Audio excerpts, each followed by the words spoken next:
Welcome back, everyone. Another brew day is under my belt, so let's go over it. So today I made Yoopers Oatmeal Stout.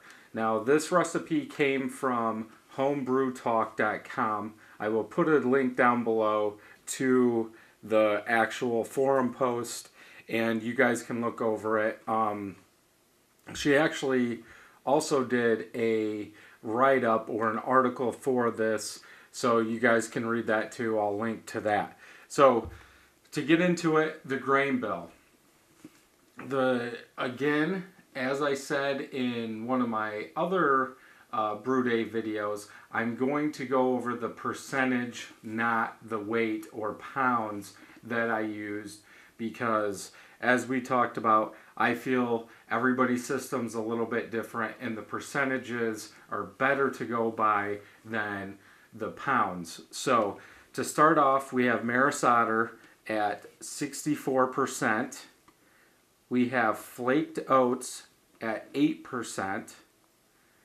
Victory malt at 6%. Chocolate malt at 5%. Flaked barley at 4%. Black barley stout at 4%. Crystal 80L at 4%. Roasted barley at 4%. And chocolate malt at 1%. Now I know if you haven't made a lot of recipes, that might be hard to go through, so if you look down in the description, I will put how many pounds I used, just so you guys can get a rough estimate of what it was. Also make sure this is the recipe I used. That doesn't mean that's the exact recipe that Yooper used on her brew day. So make sure you look at that, then look at mine. So obviously the first thing we're going to do is crush all those grains, get them milled, and get the water started. So putting this in Beersmith, I get that I need to heat up 4.53 gallons of water for my mash in. Now my mash in temperature is going to be 156 for 90 minutes. And this is almost the same, I should say, the times as my other oatmeal raisin stout that I made this year. And I think this is something that most stouts do, or at least this is what I do, and I see the other people that I look at, they do a 90-minute mash. So we're going to heat up 4.5 gallons of water for our mash in. So once that's up to temperature, usually I take mine over. Beersmith says that I should have had it at 166 degrees. I went up to 170 degrees. I put that in, and then I added my grains.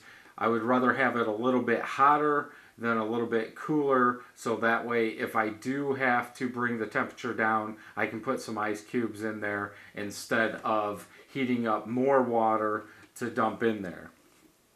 So I hit my 156, but I want to put an asterisk by that. Well, once we go to the mash out, you'll see what I'm talking about.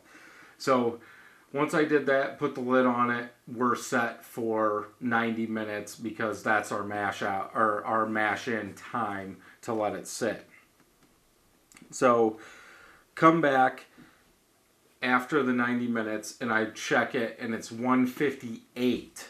So either I didn't stir it enough, or my probe didn't get in far enough or get into the right place, because I went up 2 degrees, which I don't think that should happen. If anything, it should drop, not go up. So I'm guessing I didn't stir it well enough. So that's okay though. So after our 90-minute mash in, we are going to Vorloff, and usually that takes me 2 of those pitchers that you see in the video until I get clear runnings. So once that's done, I'll go ahead and I'll start to put that in my pot and I'll let it go. Now, I don't know if I mentioned this on other videos or not, but I pretty much know when the water is running out in the first Vorloff. Now this is a batch sparge. Once I get low enough, I start getting grain through the line, so I know that it's pretty much done. I can shut it off to do my mash out. So on this one, my first runnings, I came in at 18.75 bricks. Now when I do that, I do take it out of the container that I'm doing my Vorloff in. So maybe if I did mix it up in the pot, I would get something different. But I do it in the container because when I go to my second Vorloff, I can't measure that running in the pot because my first runnings is already in there, so I always do it in the container that I vlor off to, and that way I get the same reading or a consistent reading. So once our first runnings are done, Beersmith calls for another 4.32 gallons of water to be heated and dumped on that grain bed. So I usually take it up to 170, 175, put it on top of the grain bed or pour it onto the grain bed.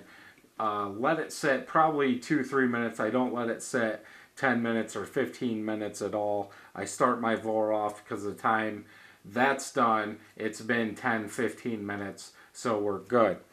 So my second runnings came out to 8 bricks. And again, I do that in the pitcher, not in the pot, because if I did the second runnings in the pot, then we would have an inaccurate reading because our first runnings are also in there.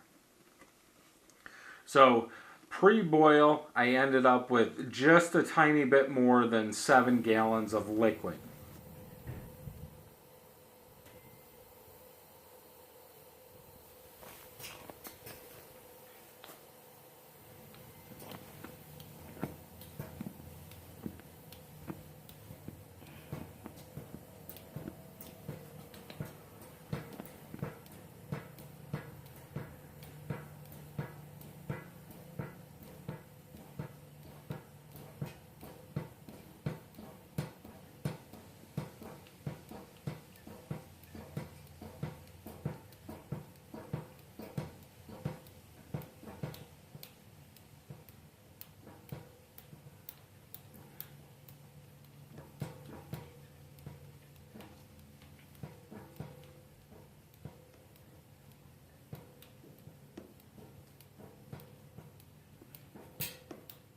So we start the boil, we wait for it to come up, and like I say in every video, make sure you're watching when it starts to get about 200, 210, because you do not want to boil over.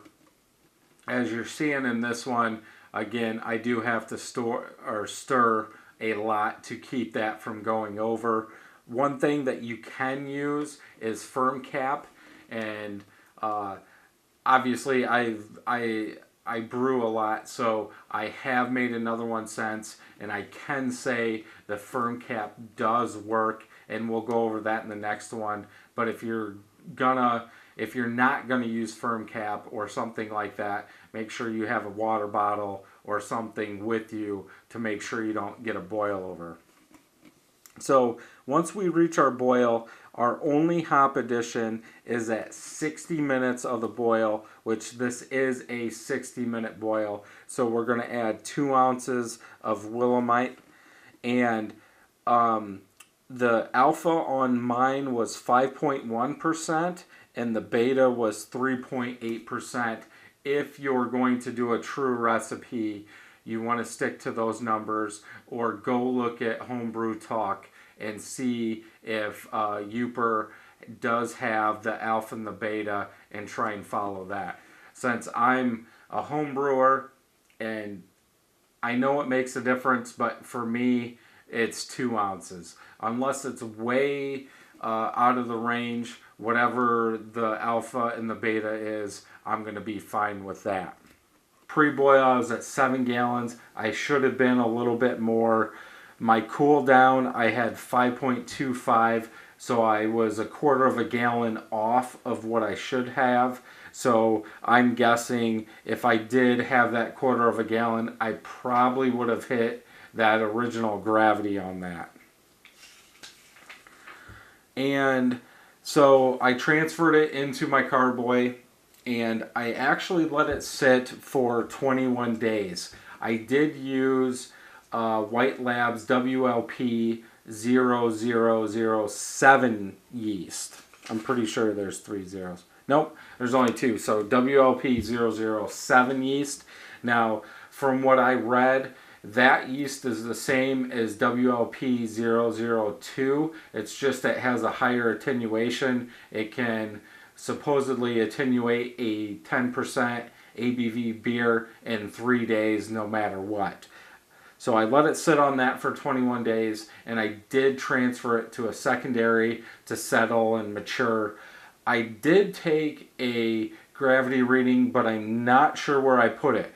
I keep everything in a book and on my printout of my Beersmith recipe. It's not on there. I'm not sure where it went. I know it's close. I'll check it before it goes into the keg, but I will say, if you do read through Yooper's forum post, the coffee's there and the chocolate's there. If I had to say anything, the chocolate is under and the coffee really comes out, which I'm fine with. I like coffee beers, so that's fine with me, but it did have a big coffee aroma on that.